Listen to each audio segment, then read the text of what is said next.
Welcome to billions academy. TNPSC group 2 and 2A notification release பண்ணியிருக்காங்க. So அந்த நோட்டிஃபிகேஷனில் என்னென்ன டீடைல்ஸ்லாம் நம்ம கொடுத்துருக்காங்க அப்படின்னு சொல்லி நம்ம இப்போ பார்க்க போகிறோம். ஓகேவா? முதல்ல டேட் ஆஃப் நோட்டிஃபிகேஷன் இன்னைக்கு ஜூலை 15 வந்து ரிலீஸ் பண்ணியிருக்காங்க. ஸோ நீங்கள் லாஸ்ட் டேட் இன்னிலேருந்து நீங்கள் வந்து அப்ளை பண்ண ஸ்டார்ட் பண்ணிடலாம். லாஸ்ட் டேட் வந்து ஆகஸ்ட் 13 கொடுத்துருக்காங்க. ஓகேவா? ஆகஸ்ட் 13 நைட்டு 12 o'clock நீங்கள் அப்ளை பண்ணி முடிச்சிடணும். அதே மாதிரி கரெக்ஷன் விண்டோ 18 ஆகஸ்ட் 18 20ஆம் தேதி வரைக்கும் உங்களுக்கு டைம் கொடுத்துருக்காங்க. சப்போஸ் ஏதாவது நீங்கள் அப்ளிகேஷனில் மிஸ்டேக் பண்ணியிருந்தீங்க அப்படின்னா அதை நீங்கள் கரெக்ட் பண்ணிக்கிறதுக்கான விண்டோ ஓப்பன் பண்ணுவாங்க. ஓகேவா? So date and time of preliminary examination. எப்போ எக்ஸாம் நமக்கு இது முன்னாடியே தெரியும், செப்டம்பர் 28. ஓகேவா? அது மறக்கவே கூடாது. Preliminary exam September 28. Mains exam date நமக்கு அப்புறமா வந்துட்டு அவங்க ரிலீஸ் பண்ணுவாங்க. ஸோ முன்னாடியே நீங்கள் ஒன் டைம் ரிஜிஸ்ட்ரேஷன் பண்ணாதவங்க இப்போ புதுசாக அப்ளை பண்ணுறீங்க அப்படின்னா ஒன் டைம் ரிஜிஸ்ட்ரேஷன் பண்ணிடணும். அது பண்ணதுக்கு அப்புறமா தான் வந்துட்டு உங்களால் அப்ளை பண்ணவே முடியும். ஓகேவா?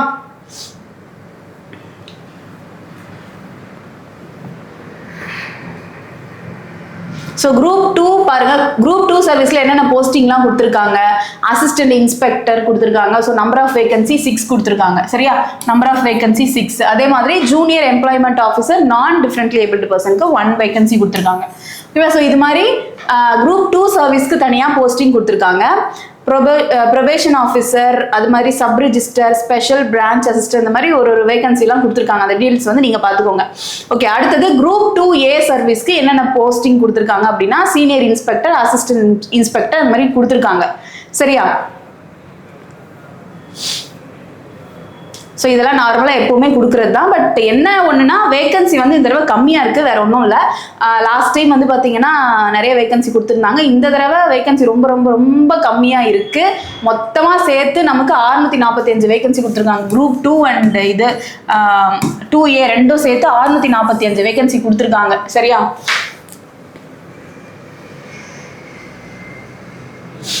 அடுத்து ஏஜ் லிமிட் வந்து நமக்கு ஒரு போஸ்டிங்க்கு ஒரு மாதிரி ஒரு அந்த கேஸ்டுக்கு மாதிரி கொடுத்துருப்பாங்க. சரியா? பாருங்க, ப்ரொபேஷன் ஆஃபீஸருக்கு மினிமம் ஏஜ் வந்து 22 இருக்கணும், மேக்ஸிமம் வந்து 32 இருக்கணும். அது மாதிரி ஒரு போஸ்டிங்க்கும் ஒரு ஏஜ் லிமிட் இருக்கும்.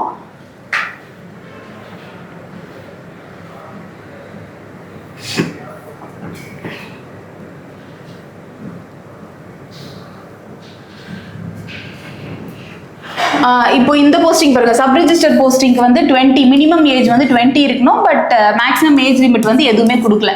சரியா? ஸோ எவ்வளோ ஏஜ் இருந்தாலும் நம்ம அதை வந்து எழுதிக்கலாம்.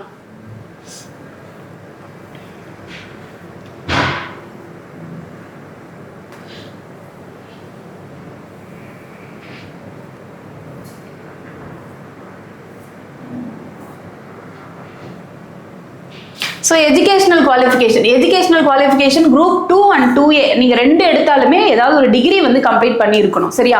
ஸோ ரெண்டுத்துலையுமே வந்து டிகிரி கம்ப்ளீட் பண்ணியிருக்கணும். வேற ஏதாவது ப்ரிஃபரன்ஸ் கொடுத்துருந்தாங்க அப்படின்னா இப்போ பாருங்க, who poses the MA R degree in social work, இந்த மாதிரி ஏதாவது ப்ரிஃபரன்ஸ் வந்து கொடுத்துருப்பாங்க. அதை நீங்கள் முடிச்சிருந்தீங்கன்னா நீங்கள் அதை வச்சு அப்ளை பண்ணிக்கலாம். உங்களுக்கு அது வந்து நீங்கள் போஸ்டிங் செலக்ட் பண்ணுறதுக்கு யூஸ்ஃபுல்லாக இருக்கும். சரியா?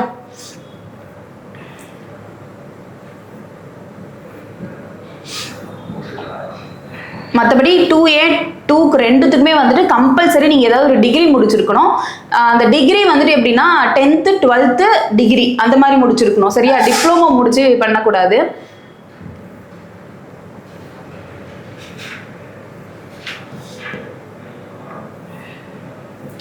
ஸோ டாக்குமெண்ட்ஸ் எப்போவுமே நீங்கள் இப்போ குரூப் 4க்கு அப்ளை பண்ணியிருப்பீங்க. ஸோ அந்த டாக்குமெண்ட்ஸை வச்சு தான் நீங்கள் வந்துட்டு இந்த எக்ஸாமுக்கும் நீங்கள் அப்ளை பண்ணணும். சரியா?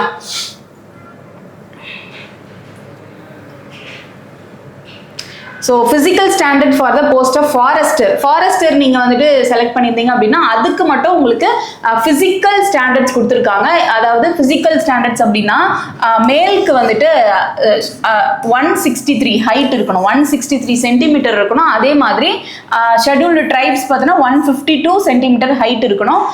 செஸ்ட் மெஷர்மெண்ட் பார்த்தீங்கன்னா மேலுக்கு 79.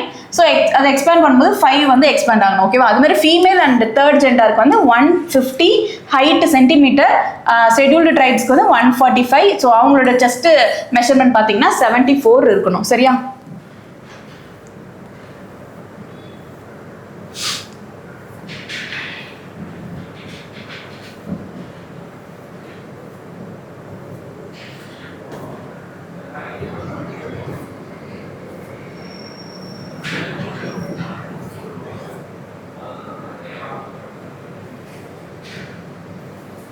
ஓகே ஓகே, இதுதான் நமக்கு வந்து இப்போ ரொம்ப முக்கியம். Scheme of examination, preliminary examination for combined. So group 2 and 2A preliminary exam எப்போவுமே நமக்கு என்ன வைப்பாங்க, சிங்கிள் பேப்பரில் தான் வைப்பாங்க. ஸோ அதில் language general Tamil or general English, நீங்கள் இதில் எது வேணாலும் சூஸ் பண்ணி நீங்கள் எடுத்துக்கலாம். ஒன்று ஜென்ரல் தமிழ் இல்லைனா ஜென்ரல் இங்கிலீஷ், ரெண்டுத்துல ஏதாவது ஒன்று சூஸ் பண்ணிக்கலாம். ஸோ அது SSLC ஸ்டாண்டர்டில் இருக்கும். General Tamil or general English எத்தனை கொஸ்டின் கேட்பாங்க அப்படின்னா 100 கொஸ்டின் கேட்பாங்க. சரியா? அடுத்தது ஜென்ரல் ஸ்டடீஸில் 75 கொஸ்டின், இது டிகிரி ஸ்டாண்டர்டில் இருக்கும்.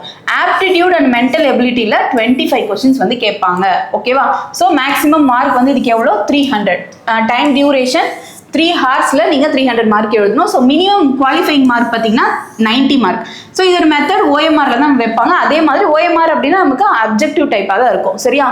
ஸோ இது ப்ரிலிமினரிக்கு, ப்ரிலிம்ஸ்க்கு வந்து எப்போவுமே போல வழக்கமாக வைக்கிற அதே இதுதான். ஓகேவா?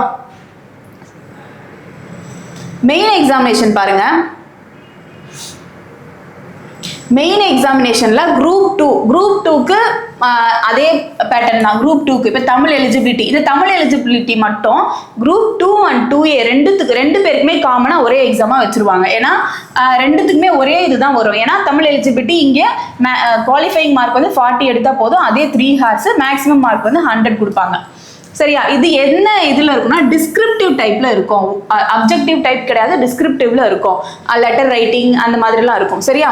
ஸோ தமிழ் எலிஜிபிலிட்டி 2 and 2Aக்கு காமன்.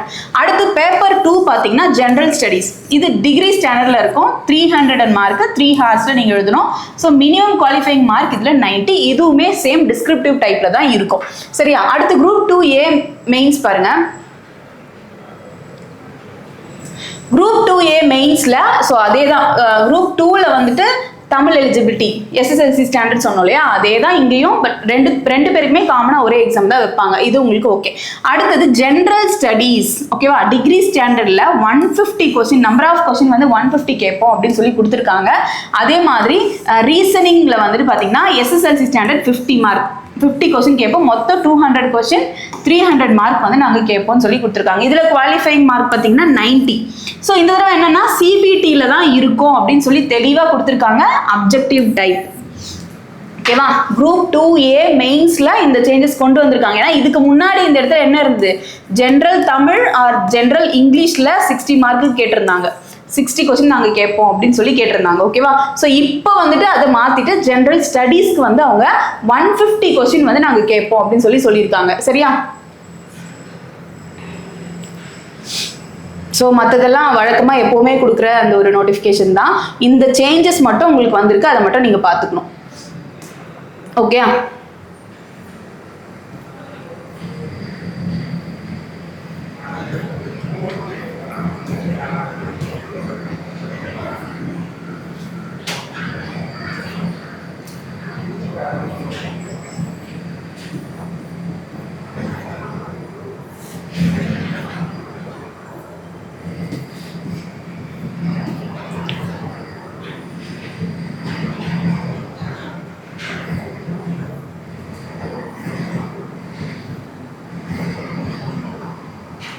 சரி, ஓகே.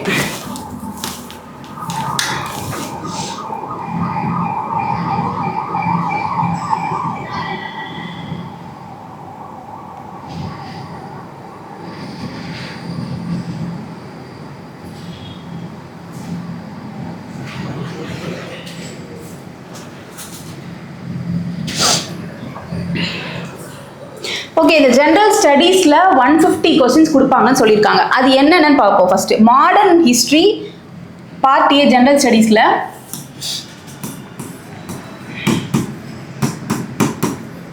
ஓகேவா, ஃபர்ஸ்ட் வந்து பார்த்தீங்கன்னா மாடர்ன் ஹிஸ்ட்ரி.